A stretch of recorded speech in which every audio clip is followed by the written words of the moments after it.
आप देवा के खास आदमी हैं और उसी के रहमो करम पर आपका यहाँ ट्रांसफर हुआ है। It is nothing but a naked लाई।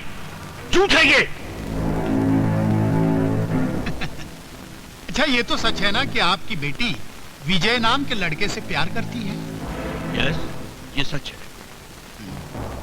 और उस विजय का देवा से जायज या नाजायज रिश्ता है? रिश्ता? इम्पॉसिबल। यकीन नहीं आता ना? कमिश्नर, मेरे भाई के कातिल को छोड़िए, अपनी बेटी की मोहब्बत की छानबीन कीजिए।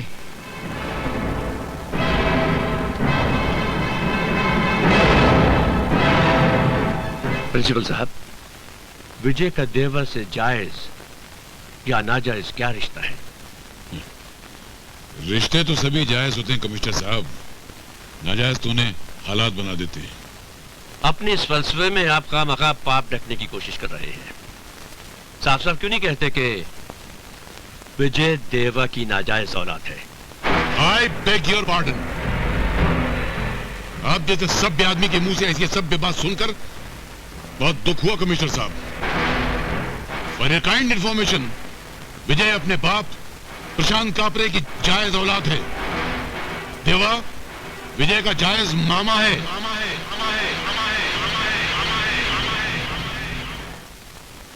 ये अचानक आपको विजय में क्या बुराई नजर आ गई? आपको वो पसंद था ना डैडी? उसकी अच्छाइयां जब तुमने गिनवाई थी तो ये खासियत बताना भूल गई थी कि वो इस शहर के डॉन देवा का भांजा है। डैडी, डैडी, विजय ने ये रिश्ता अपनी मर्जी से तो नहीं चुना। इसमें विजय का कोई दोष नहीं है। तो फिर इसमें कसूर तुम्हारा है कि तुम कमिश्नर ऑफ पुलिस मलिक की बेटी हो, और ये तुम अच्छी तरह से जानती हो कि ये कमिश्नर यानी तुम्हारा बाप अपने फर्ज पे सब कुछ कुर्बान कर सकता है, यहां तक कि अपनी बेटी को भी।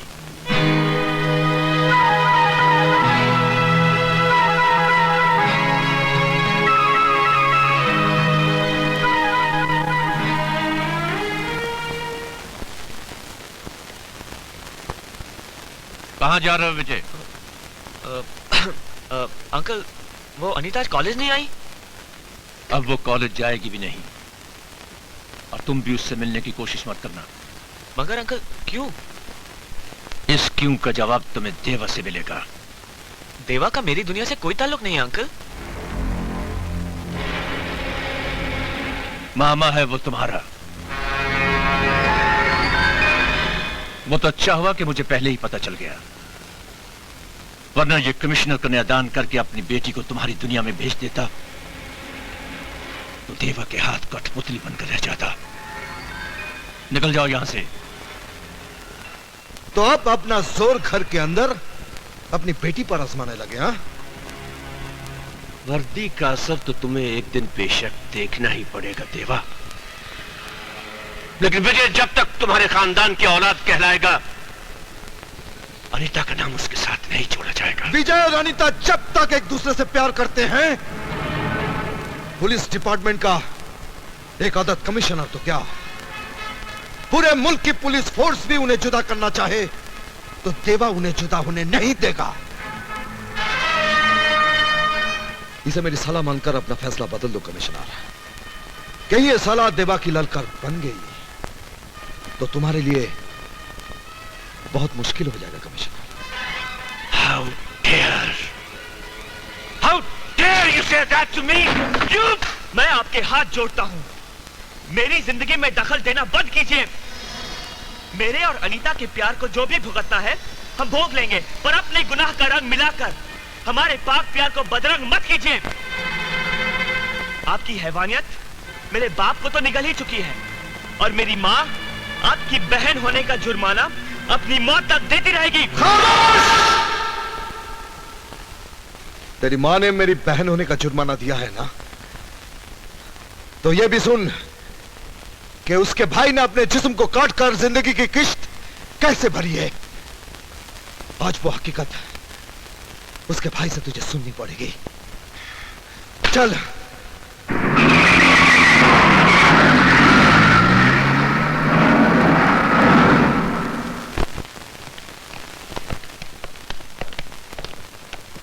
बैठो।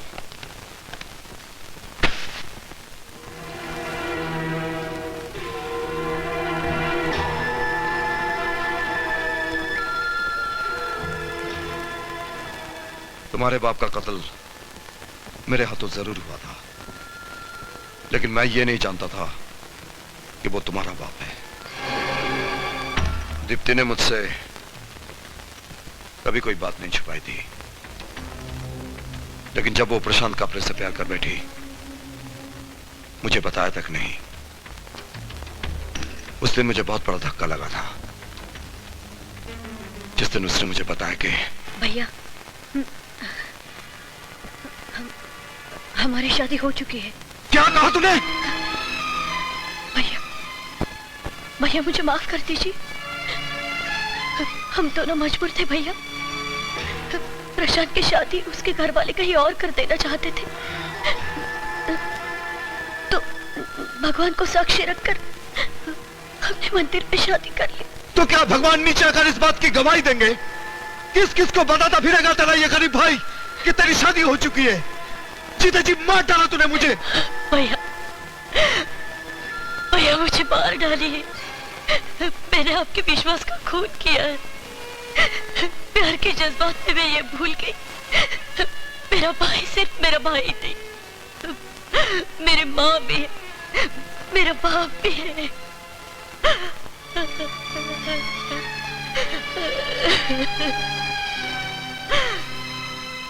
दुनिया वालों की नजरों में तू अभी तक कुमारी है।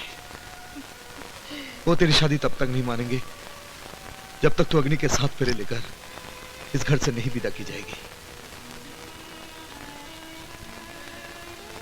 लेकिन तू चिंता मत कर, तेरी शादी की जिम्मेदारी मेरी है। कल प्रशांत को घर बुलाकर शादी की तारीख पक्की कर लेते हैं।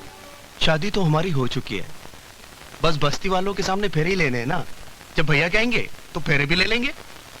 मैं चाहती हूँ आप एक बार भैया से मिल लेते तो। मैं तो देविंदर भैया से मिल चुका हूँ। कब? यही है ना देविंदर भैया, बिल्कुल देवता स्वरूप है। अपने देवता स्वरूप भैया से कहना परेशान होने की जरूरत नहीं है, बस फेरे भर का इंतजाम कर लें। क्या 5,000 रुपए? जी हाँ। अरे जबान पर लाने से पहले सोचा तो होता। सर जी, अपनी एक बहुत बड़ी मजबूरी के लिए पैसा मांग रहा हूँ। मजबूरी? अरे अपनी किसी मजबूरी की वजह से मैंने आज तक तेरी मजदूरी एक दिन के लिए भी रोकी क्या? एक एक की मजबूरी देखूंगा तो सबकी मजदूरी कौन देगा? सर जी, अगर ये पैसा नहीं मिला तो मेरी इकलौती बहन की शादी रुक जाएगी, बड़ी बेइज्जती हो जाएगी सर जी। तो ऐसा कर, कोई ऐसा सेठ ढूंढ ले जिसके यहाँ एडवांस का सिस्टम चलता हो। मुझे दूसरे ड्राइवर बहुत मिल जाएंगे। सर जी। अरे प्रजापति क्यों चट्टान पे सर मार रहा है? फालतू पैसा देना सेठ की फितरत में नहीं है। न तू सेठ को बोल के देखना, तेरी बात मान लेगा। अगर ये पैसा नहीं मिला तो मैं किसी को मुंह दिखाने के लायक नहीं रहूंगा। तो मैं भरोसा करूं? 101%। पैसे की जिम्मेदारी तुम्हारी, काम की जिम्मेदारी मेरी। काम से पहले पैसा मिल जाएगा। ठीक है, तो आप फिर कुछ ठंडा गर्म हो जाए। नहीं आज नहीं, फिर कभी काम हो जाने के बाद। काम तो हो ही जाएगा। ओके।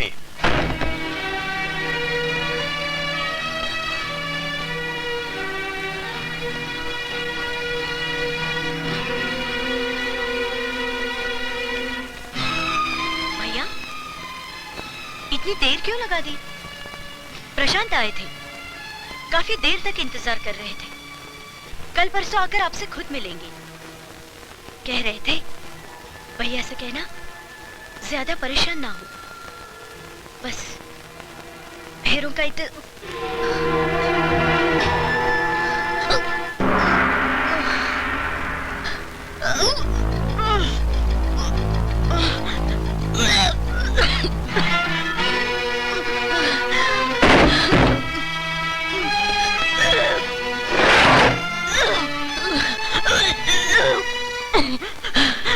बस्ती वालों को पता चल गया तो वो दीप्ति की जायज औलाद पर नाजायज औलाद की मोहर लगा देंगे। इसलिए समाज की नजरों के सामने फेरे लेना जरूरी है।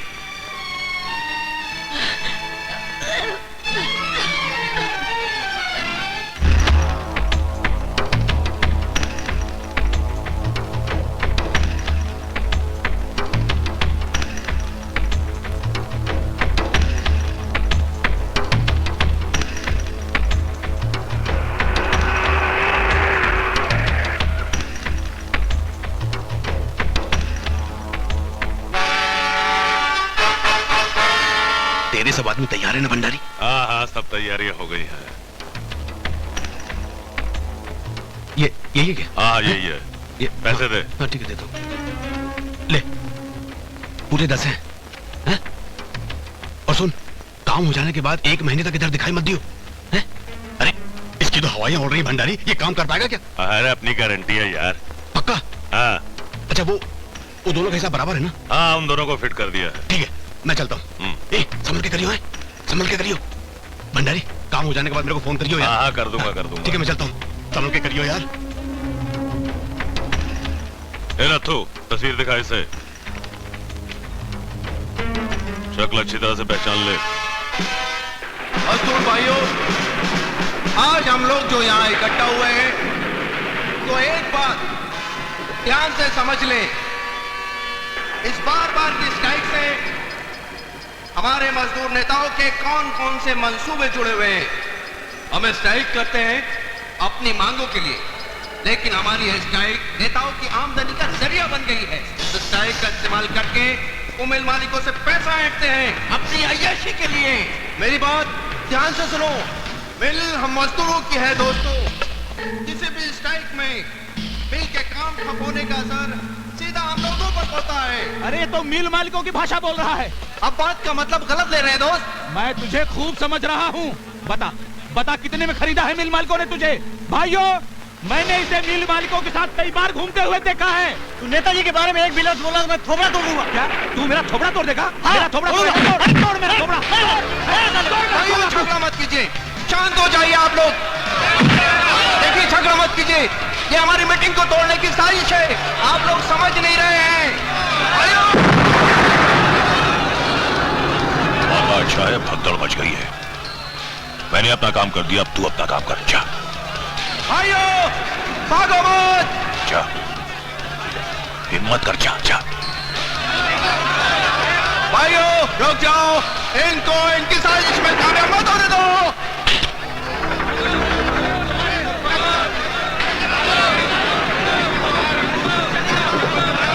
ये खतरनाक बम नहीं है, इनको अपनी साजिश में कामयाब मत होने दो भाइयों। आज अगर ये लोग अपनी साजिश में कामयाब हो गए तो हमें सारी उम्र पीछे रहेंगे। हम इनको इनके मकसद में कामयाब नहीं होने देंगे भाइयों। रुक जाओ, इनके मकसद में कामयाब मत होने दो इन्हें। सारे मोहल्ले का मुंह काला कर दिया है कलंकिनी ने। उल्टा है उल्टा, न जाने किसका पेट लेके घूम रही है बेशरम।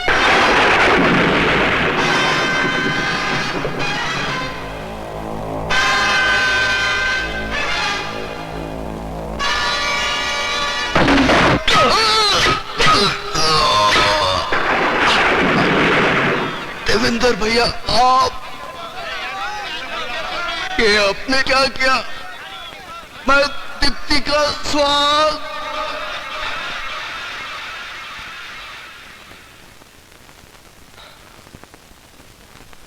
तुम्हें जायज बनाने के लिए मुझे नाजायज बनना पड़ा, लेकिन बदकिस्मती ने बहन की मांग में सिंदूर की जगह खून की लकीर खींच दी। बाबा जी,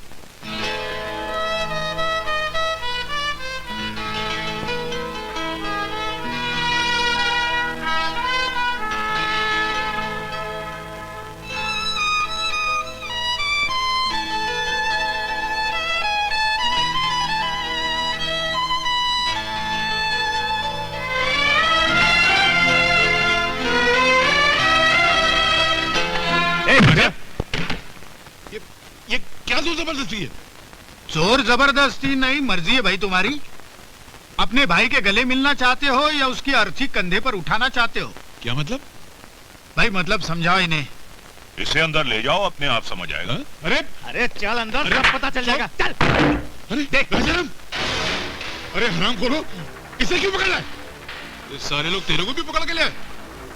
एक बात सुने राघव, एक बात याद रखना, ये लोग जोर जबरदस्ती करके तेरे से कुछ करवाएंगे तो करना नहीं है।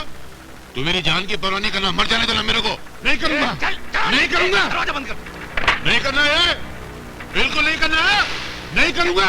चल चल चल। मतलब समझ गया मास्टर? मगर ये मेरे भाई राजाराम को क्यों पकड़ लाए आप लोग? उसका राम नाम सत्य करने। और उसने किया क्या? उसने कुछ नहीं किया, करेगा तू। कमिश्नर के घर जाकर अनीता को संदेश देगा कि विजय बाहर उसका इंतजार कर रहा है। फुसलाकर उसे बाहर कार तक ले आना, बाकी काम नागेश करेगा। मैं तुम लोगों का मतलब समझ गया। मैं ये पाप हरगिज नहीं करूंगा। पाप तो आज शहर में होगा मास्टर, तू नहीं करेगा तो हम करेंगे। भैया जा हेड मास्टर को भी लिया। अरे जिंदा उठाकर लाने की क्या जरूरत है, वही मार दो और लाश उठाकर यहाँ ले आओ। और सुनो, वो किचन में जाकर गैस ऑन करो, वो साला चपरासी भी दम घुटकर मर जाए। जाओ। अरे ऐसा क्या करते हैं आप? ऐसा जुल्म मत कीजिए। अरे नहीं भाई, देखिए आप इंसान हैं, ऐसे जानवरों की तरफ बर्ताव मत कीजिए।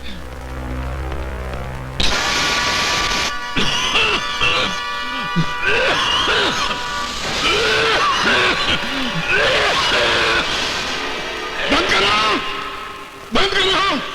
मुझे तुम्हारी शर्त मंजूर है, मुझे तुम्हारी शर्त मंजूर है, मंजूर है। मैं करूंगा तुम्हारा काम, मैं करूंगा तुम्हारा काम, करूंगा। मेरे भाई को छोड़ दो, छोड़ दो मेरे भाई को।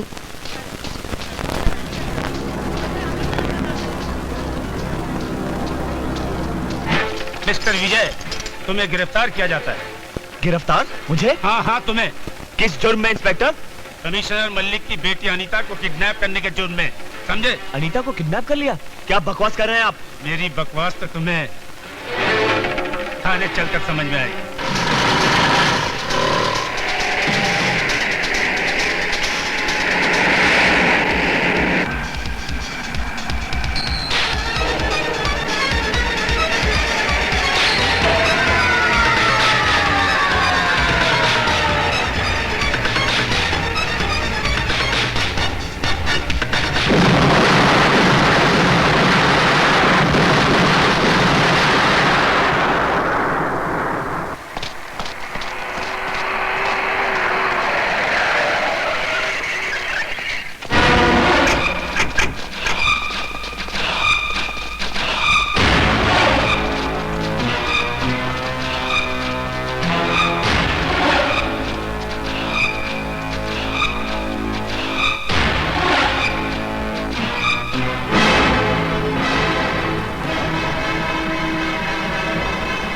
क्यों, मेरी शराबत तुम्हें रास नहीं आ रही ना कमिश्नर? एक जायज सलाह दी थी, तुमने उसे नजरअंदाज कर दिया। अब मेरी ललकार का अंजाम भी देख लो। अंजाम की बारी तो अब तुम्हारी है देवा। विजय को गिरफ्तार कर लिया गया है। किस कानून के तहत, किस कानून के तहत तुमने विजय को गिरफ्तार किया है? अनीता को किडनैप करने के जुर्म में। अनीता को किडनैप? विजय तो मेरे साथ था। तुम्हारे साथ ने ही तुम्हारे भांजे को यह हौसला दिया है जो उसने कमिश्नर ऑफ पुलिस की बेटी को किडनैप किया है। अगर विजय ने अपने इकबाल जुर्म में तुम्हारा नाम ले लिया देवा, तो आई प्रॉमिस यू, मैं खुद अपने हाथों से तुम्हें हथकड़ियां लगाऊंगा। तुम्हारे कानून के पास वो गारा, वो चूना, वो सीमेंट नहीं जो मुझे या विजय को कैद करने की दीवार खड़ी कर पाए। Don't dare challenge me, देवा। Don't dare challenge me। Sir, कुछ आदमियों ने पुलिस जीप पर स्मोक बम से हमला किया और विजय को फरार करके ले गए। What? और ये पर्चा पुलिस जीप से देवा के नाम का मिला है सर। मेरे नाम का पर्चा? देवा, तुमने विजय को फरार करवा के उसे कानून की नजरों में गुनहगार साबित कर दिया है। मैं आपके सामने खड़ा हूं और मैंने